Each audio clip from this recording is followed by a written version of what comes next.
Dans le cadre de ces séances télévisées consacrées à l'économie, nous allons entamer aujourd'hui la dernière section du chapitre 2. Du chapitre 2, l'évolution de la structure des échanges internationaux de biens et services, qui fait partie de la mondialisation et ses enjeux, la dernière partie de notre programme. Donc, cette section, au fond, termine ce chapitre 2, l'évolution de la structure des échanges internationaux de biens et services. En effet, il s'agit, nous allons voir aujourd'hui, au fond, que l'essor du commerce international que vous avez étudié au cours du chapitre 1 et les différentes mutations qui ont affecté le commerce international et que vous avez étudiées au cours des 3 précédentes sections, eh bien, toutes ces évolutions ont entraîné la marginalisation d'un certain nombre de pays, de certaines régions, mais aussi ces mutations, ces changements ont profité à d'autres pays. Donc, 4e section du chapitre 2, l'évolution de la structure géographique des échanges mondiaux. Cette section, on va s'intéresser au cours de cette section, tour à tour, à la tripolarisation des échanges internationaux et ensuite à la nouvelle structure géographique des échanges mondiaux. Au cours de la séance d'aujourd'hui, nous allons nous intéresser uniquement à la tripolarisation des échanges internationaux. Donc, à la tripolarisation des échanges internationaux, nous allons faire comme si nous étions en classe. On va s'appuyer sur une activité de notre manuel, l'activité 1, page 252, intitulée « Qu'est-ce que la triade ?» Donc on va lire ensemble si vous voulez bien. Le commerce international de marchandises est centré sur 3 grandes zones, ce qu'il appelle la triade. Cette notion de triade a été popularisée par l'économiste japonais Kenichiro Mae pour désigner les 3 grands pôles de développement de l'économie mondiale. L'Union européenne, l'Amérique du Nord, États-Unis, Canada, Mexique, et l'Asie du Sud-Est, Japon, Corée du Sud, Taïwan, Singapour. Ces pays dominent le monde et ont fait renaître entre eux une forme de commerce triangulaire. Donc, d'après ce texte, 3 grandes régions, la triade, dominent le commerce international. Il s'agit de l'Union européenne, de l'Amérique du Nord et de l'Asie du Sud-Est, essentiellement le Japon et les 4 dragons, la Corée du Sud, Taïwan, Singapour et Hong Kong. Ce texte date un peu, puisqu'il ne cite pas la Chine, par exemple, alors que ce pays est le premier exportateur mondial de marchandises depuis 2010. Donc pour mieux visualiser cette tripolarisation du commerce international, nous allons nous appuyer sur un document qui retrace les exportations mondiales de marchandises par région. Donc on va commencer déjà par interpréter un chiffre. Au hasard, le chiffre en vert à la droite de votre écran, le 3,4%. Donc l'année, c'est 2017. La variable, c'est les exportations de marchandises, et la région, c'est l'Amérique du Sud, Amérique centrale et Caraïbes. Donc, pour interpréter ce chiffre, on peut dire qu'en 2017, les exportations de marchandises de l'Amérique du Sud, Amérique centrale et Caraïbes représentaient 3,4% des exportations mondiales de marchandises.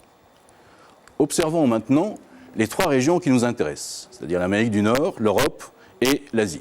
Donc on voit qu'en 2017, les exportations de marchandises de l'Amérique du Nord représentaient 13,8% des exportations mondiales de marchandises.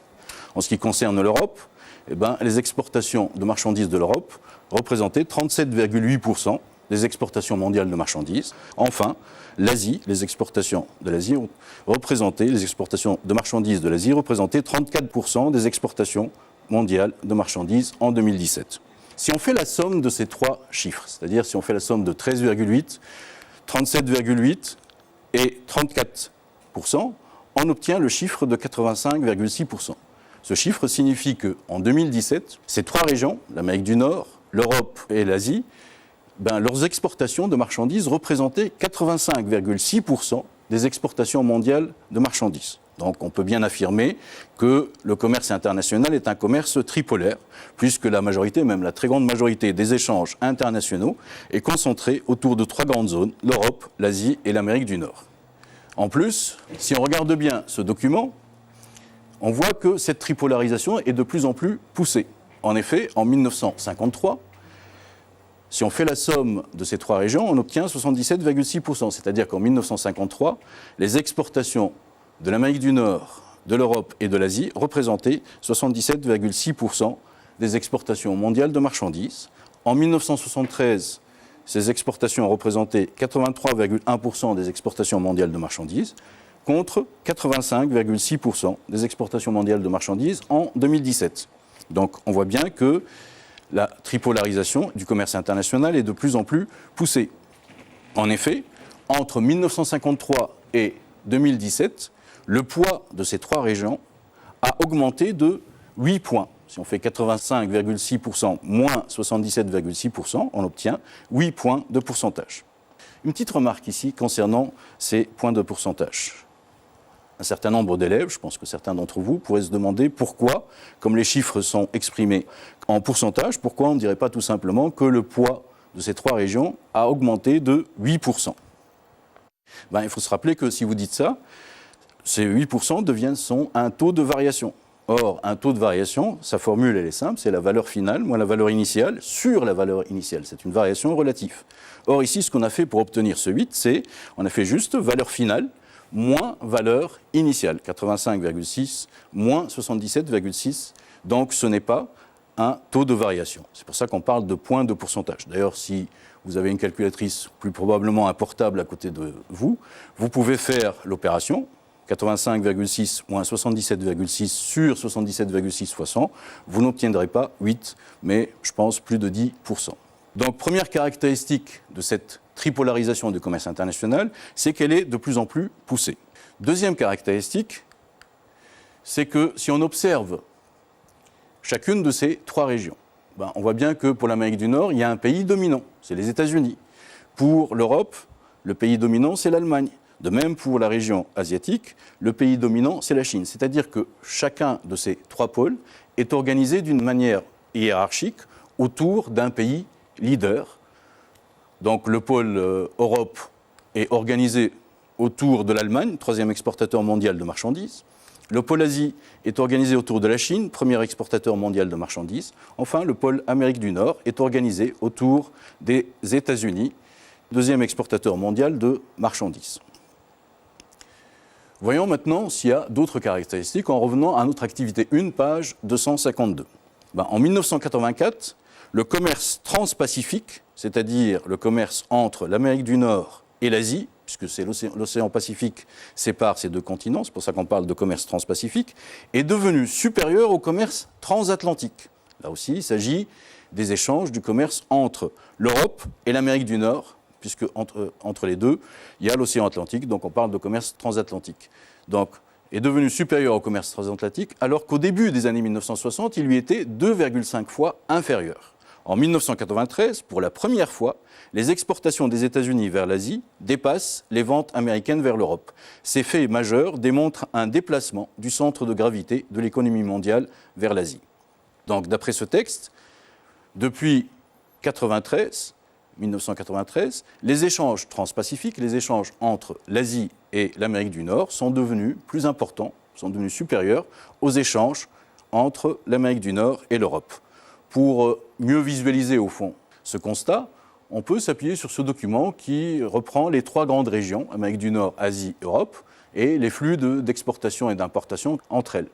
Donc on voit bien qu'en 2017, les exportations de l'Asie vers l'Amérique du Nord, ce chiffre c'est 6,5, c'est-à-dire que les exportations de marchandises de l'Asie vers l'Amérique du Nord représentaient 6,5% des exportations mondiales de marchandises, contre 3,3% seulement en ce qui concerne les exportations de marchandises de l'Europe vers l'Amérique du Nord. De même, les exportations de marchandises de l'Amérique du Nord vers l'Asie représentaient 3% du commerce des exportations mondiales de marchandises en 2017, contre 2,2% seulement la même année en ce qui concerne les exportations de marchandises de l'Amérique du Nord vers l'Europe. Donc, il est clair que les échanges transpacifiques, les échanges entre l'Asie et l'Amérique du Nord sont plus importants que les échanges entre l'Amérique du Nord et l'Europe. Donc, on peut bien affirmer que les échanges transpacifiques sont plus importants que les échanges transatlantiques. Un dernier constat maintenant important concernant la tripolarisation du commerce international. C'est l'ampleur, l'importance des échanges intrazones. C'est quoi les échanges intrazones? C'est les échanges qui se font au sein d'un même ensemble. Par exemple, ce chiffre-là, 18,1%, ça veut dire quoi? Ça veut dire tout simplement qu'en 2017, les échanges à l'intérieur de la zone Asie, c'est-à-dire les échanges entre pays asiatiques, les échanges ou les exportations de marchandises à l'intérieur de la zone Asie, représentaient 18,1% des exportations mondiales. De même, la même année en Europe, les exportations de marchandises au sein de la zone Europe, c'est-à-dire à l'intérieur de cette zone, représentaient 26,1% des exportations mondiales de marchandises. Enfin, pour l'Amérique du Nord, les échanges intra-zones représentaient 6,9% des exportations mondiales de marchandises en 2017. Donc on voit bien, si on regarde ce document, que le chiffre le plus élevé lorsqu'on parle de commerce interzone, c'est 6,5, ce qui est inférieur au chiffre le moins élevé des échanges intrazones. Donc on peut bien affirmer qu'au sein de la triade, le commerce intrazone est plus important que le commerce interzone. Donc on va récapituler un tout petit peu, ou rapidement plutôt, tout ce que nous avons vu jusque-là. Donc là, on a une tripolarisation, le commerce international est caractérisé par une tripolarisation de plus en plus poussée du commerce international. En effet, plus de 85% des exportations mondiales de marchandises, on l'a vu, provenaient des trois pôles en 2017 contre 77,6% en 1953. Au sein de cette tripolarisation, deuxième caractéristique, les échanges intrazones à l'intérieur d'une même zone sont majoritaires, même pour l'Amérique du Nord où ils atteignent 51%, surtout pour l'Union européenne où plus des 2/3 des échanges de l'Union européenne, justement, sont des échanges intrazones. Enfin, les échanges transpacifiques sont devenus plus importants que ceux transatlantiques. Pour terminer la séance d'aujourd'hui, on va faire une toute petite évaluation pour un peu rappeler le calcul de part. Donc vous avez un tableau qui retrace les importations mondiales de marchandises pour un certain nombre de régions. Donc on a en milliards de dollars les valeurs de ces importations pour l'Amérique du Nord, l'Amérique du Sud, l'Europe, l'Afrique et l'Asie. La question, c'est que, sachant que la valeur des importations mondiales de marchandises s'élevait à 17 572 milliards de dollars, calculez la valeur des importations de l'Europe, c'est ce qui manque ici, puis calculer et interpréter le poids des importations de l'Asie en 2017. Donc on va commencer déjà par calculer la valeur des importations de l'Europe. Donc l'Europe, nous avons un seul chiffre, c'est 37,1. Comment l'interpréter? C'est-à-dire, en 2017, les importations de marchandises de l'Europe représentaient 37,1% des importations mondiales de marchandises. Et comme la valeur de ces importations mondiales est de 17 572, eh ben, il suffit alors de multiplier 17 572, c'est-à-dire le total de la valeur de ces importations, fois la part de l'Europe, 37,1%, c'est-à-dire 37,1 sur 100. On obtient 6 519,212 milliards de dollars. C'est-à-dire que les importations de l'Europe, les importations de marchandises de l'Europe en 2017 avaient une valeur de 6 519,212 milliards de dollars. Deuxième question, calculer et interpréter le poids des importations de l'Asie. Donc, en ce qui concerne l'Asie, nous avons la valeur de ces importations, 5 535,180 milliards. C'est une partie d'un total. Le total, c'est les 17 572. C'est le montant des importations totales mondiales de marchandises.